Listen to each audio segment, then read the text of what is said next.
29 August.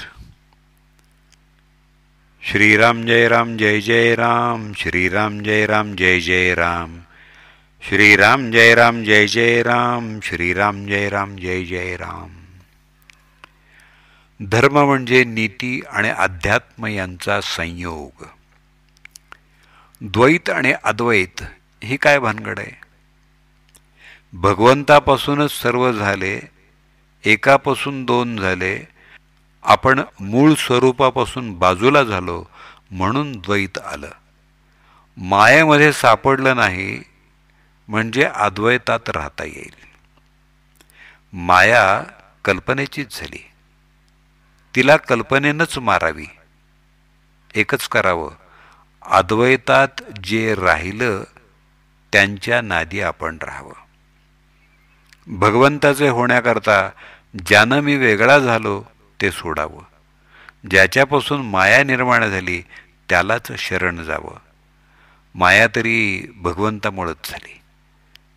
जो भगवंताचा होतो त्याला माया नाही बाधत. मायेचा जोर संकल्प विकल्पात आहे. अखंड स्मरणात राहावं म्हणजे माया बाधत नाही. भगवंताचं नाम हे स्थिर आहे, पण रूप मात्र सारखं बदलतं. प्रत्यक्ष साकार रूप हेच काही रूप नव्हे. जे जे आपल्या कल्पनेमध्ये येऊ शकेल ते ते सर्व रूपच आहे.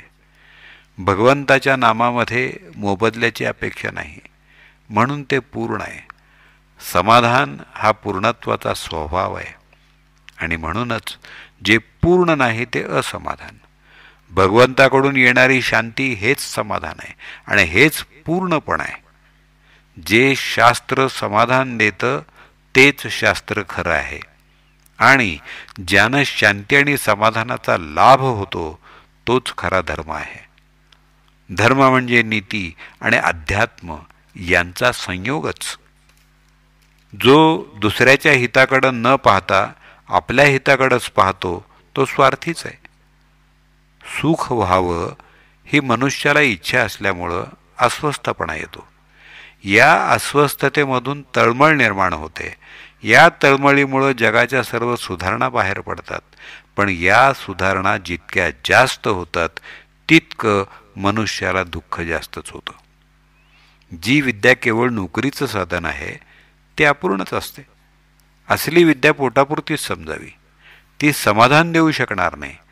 समाधान देणारी विद्या निराळीच आहे आणि म्हणून लौकिक विद्येला फार महत्त्व देऊ नये. एखाद्या वेळी आपल्याला असा संशय येतो की जगात कुठं सुख, समाधान आणि आनंद आहे का? पण तो संशय काही बरोबर नाही. कारण ज्या गोष्टी जगात नाहीत त्यांचं नावच कसं निघेल? असमाधान याचा अर्थच समाधान नाही ते. यावरून असं स्पष्ट दिसतं की आधी समाधान असलंच पाहिजे. दिवाळीमध्ये सुखाचं जे असेल ते आज करतो आणि दुःखाचं जे असेल ते आपण उद्यावर टाकतो. याचा अर्थ असा की आपली काळजी नाहीशी झालेली नसून सुद्धा आपण आजचा दिवस चांगला म्हणजे काळजी विरहित घालवतो. उद्या पुन्हा काळजी आहेच. पण जो भगवंताचं स्मरण ठेवेल त्याला काळजी केव्हाच नसते. ज्याची प्रत्येक कृती रामाच्या स्मरणात होते तोच खरा रामराज्यात राहतो. जानकी जीवन स्मरण. जय जय राम.